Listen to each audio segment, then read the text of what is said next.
I'm here at Coyote Point next to the San Francisco Bay, which is considered one of the most polluted bodies of water in all of Northern California, with two of the most polluted beaches in California being only like a couple of miles down the coast.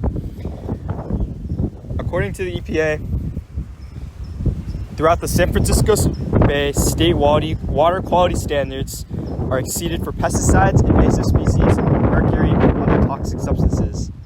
However, in the small town of Minamata, Japan, there existed a much worse problem. Kawamura Taro, a third-generation fisherman from Minamata, Japan, first noticed the symptoms in his daily life. He began having extreme numbness in his limbs, sometimes not even being able to move them entirely.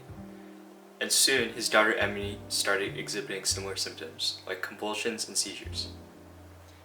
By 1957, the residents of the town that Teru resided in clamored behind the doctor's clinic to figure out what was going on. They whispered of a strange disease, but no one foresaw the decades of suffering ahead.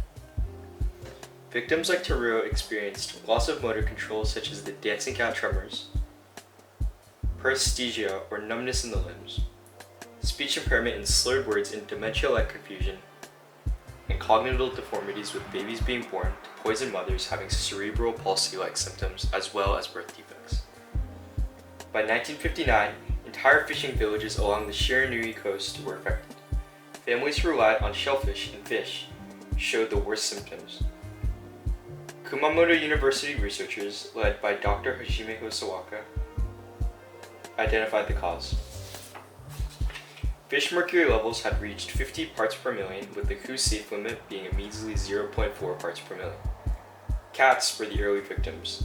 Their seizures mirrored human symptoms. The settlement near Chiso's factory contained 2,000 parts per million mercury, proving industrial waste was the source. In 1959, the factory secretly diverted waste from the Minamata River, poisoning new areas.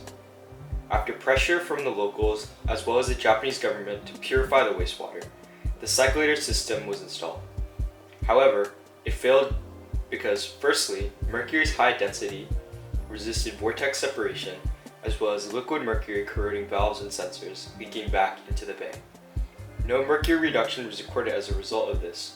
Only PR theatrics were done by the company to reduce blame. Towns disinfected homes due to the belief that the disease was contagious. However, it was later proven not to be. People still ostracized the people who had mercury poisoning due to the extreme birth defects that presented themselves.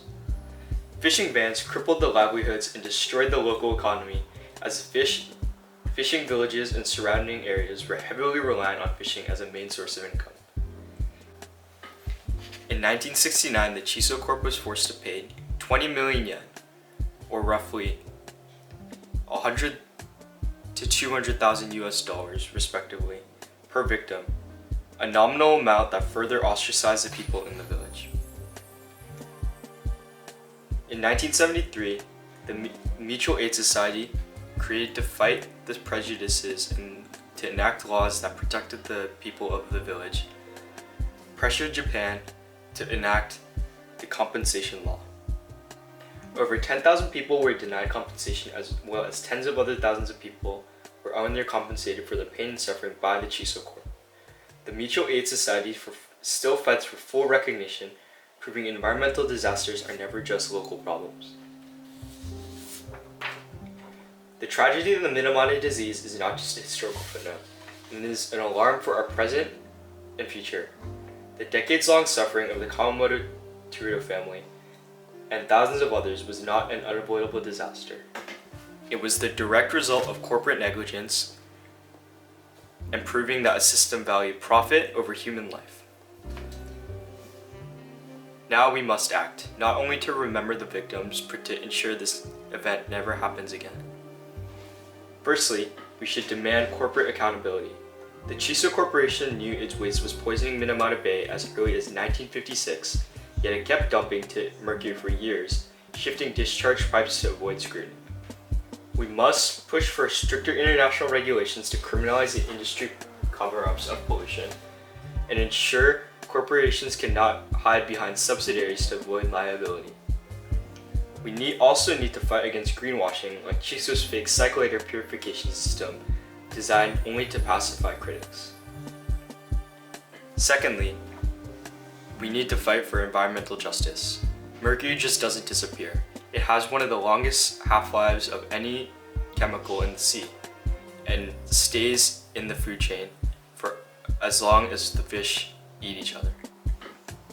Artisanal gold mine dumps 1,400 tons of mercury yearly into rivers worldwide, as well as coal-fired power plants still emitting mercury, poisoning fish globally. Unregulated factories in Asia, Africa, and Latin America repeat minamata mistakes of dumping chemicals into nearby bodies of water. We must boil mercury-tainted products, pressuring industries to switch to safer alternatives, support the Minamata Convention enforcement, ensuring nations ban export and trade. And finally, fund soil and water remediation in polluted zones because cleanup is justice.